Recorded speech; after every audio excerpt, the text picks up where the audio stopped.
தனுஷ் இப்போதைக்கு ஒரே hot topic அவராக தான் மாறிட்டார். எப்பவுமே அவர் தான் மாறுவார்.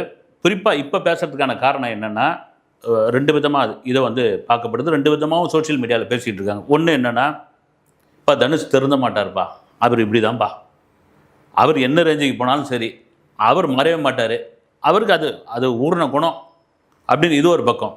இன்னொரு பக்கம், தனுஷை சுற்றி ஒரு சதி வலை பின்னப்படுகிறது. தனுஷுக்கு எதிராக ஒரு பெரிய கும்பலே வந்து வேலை செய்து, அந்த கும்பல் பண்ணுற வேலை தான் தனுஷ்க்கு இப்படியாப்பட்ட விஷயம்.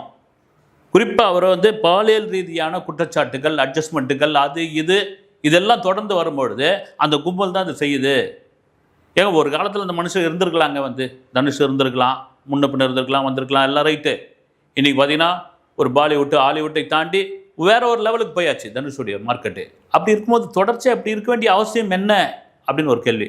சரி, இப்போ இதை பேசுறதுக்கான காரணம் வந்து ஒரு சீரியல் நடிகை சமீபத்தில் கொடுத்த ஒரு பேட்டி. அந்த பேட்டியில் அவர் சொன்ன விஷயம் வைரல் ஆயிடுச்சு. அப்பட்டமாக பேரை சொல்லி சொன்ன விஷயம் வந்து வைரல் ஆயிடுச்சு.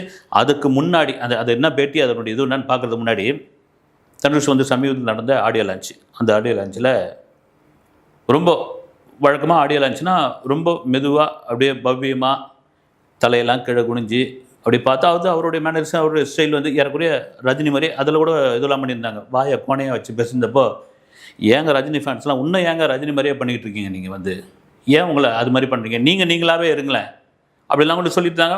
உண்மையாகவே வந்து ரஜினியோட மருமகனாக இருந்த பொழுது, ரஜினிக்கு ஒரு மகன் இருந்திருந்தால் இப்படி தான் இருந்திருப்பாருன்னு நிறைய பேர்லாம் சொல்லிட்டு இருந்தாங்க. சரி, அந்த டாபிக்குள்ளே போக வேணாம். அந்த ஆடியோ லான்ச்சில் தனுஷ் பேசின ஒரு விஷயம் என்னென்னா, என்னை சுற்றி அடிக்கிறாங்க, என் வளர்ச்சியை தடுக்க பார்க்குறாங்க, எனக்கு எதிராக ஒரு சதியை பின்னுறாங்க, அதெல்லாம் தாண்டி என்னுடைய ஒரு செங்கலை கூட யாராலும் பிடுங்க முடியாது, ஒன்றுமே பண்ண முடியாதுங்க, நான் வேறு வழியில், என்னுடைய வழியில் நான் கரெக்டாக போயிட்டுருக்கேன், என்ன வேணாலும் பண்ணிக்கிட்டுன்ட்டு அந்த பேசின பேச்சு தான் பெரிய அளவில் வைரல் ஆச்சு.